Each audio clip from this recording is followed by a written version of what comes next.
হচ্ছে আপনার? আপনি নেশা করেছেন? হ্যাঁ, কেন নেশা করবো না?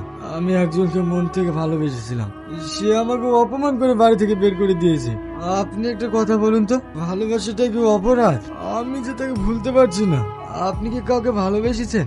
না হলে আপনি আমার কষ্টটা বুঝতে পারবেন না। কি আমি এই অবস্থায় রেখে যাই কি করে? উঠুন উঠুন।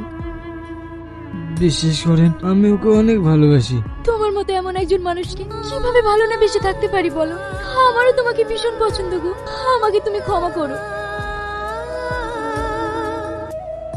আজকাল মানুষও জীব জানোয়ারের মতো খারাপ হয়ে গেছে। ওটা রাশিদের ছেলে না?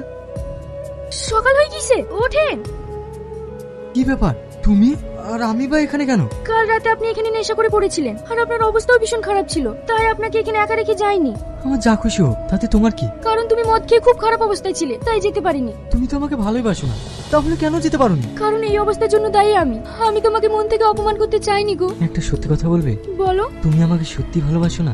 হ্যাঁ, অনেক ভালোবাসি। তাহলে তোমার সমস্যা কোথায়? যাদেরকে আমি মন থেকে ভালোবাসি তারাই আমাকে ছেড়ে চলে যায়। তোমার কোনো ভয় নেই, আমি তোমাকে ছেড়ে কোথাও যাব না।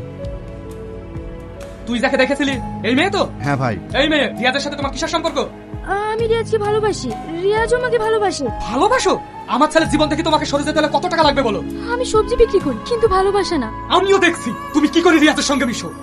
তুই না, রমজান অ্যাক্সিডেন্ট করেছে, ওকে সবাই হসপিটালে নিয়ে গেল, তুই এক্ষুনি যা। ডাক্তার বাবু, রমজান নামের পেশেন্টটা কেমন আছে? দেখুন, ওনার ভীষণ সিরিয়াস কন্ডিশন, ওনার ব্রেনে চোট পেয়েছে, ইমার্জেন্সি একটা ওটি করতে হবে।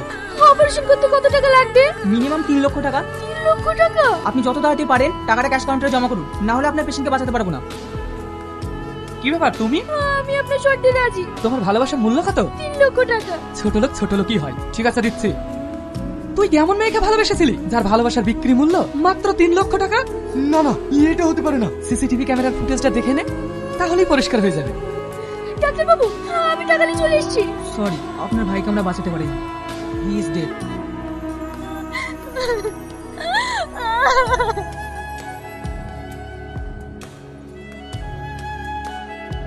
বলো, তুমি আমার সাথে এটা কেন করেছো? আর তোমার টাকার দরকার ছিল, তুমি আমাকে বলতে পারতে। তুমি তোমার ভালোবাসার বিনিময়ে টাকা নিয়ে আসলে। আরে আমি তোমাকে ডাস্টবিন থেকে তুলে রাজপ্রাসাদে বসাতে চাইছিলাম, আর তুমি ছি,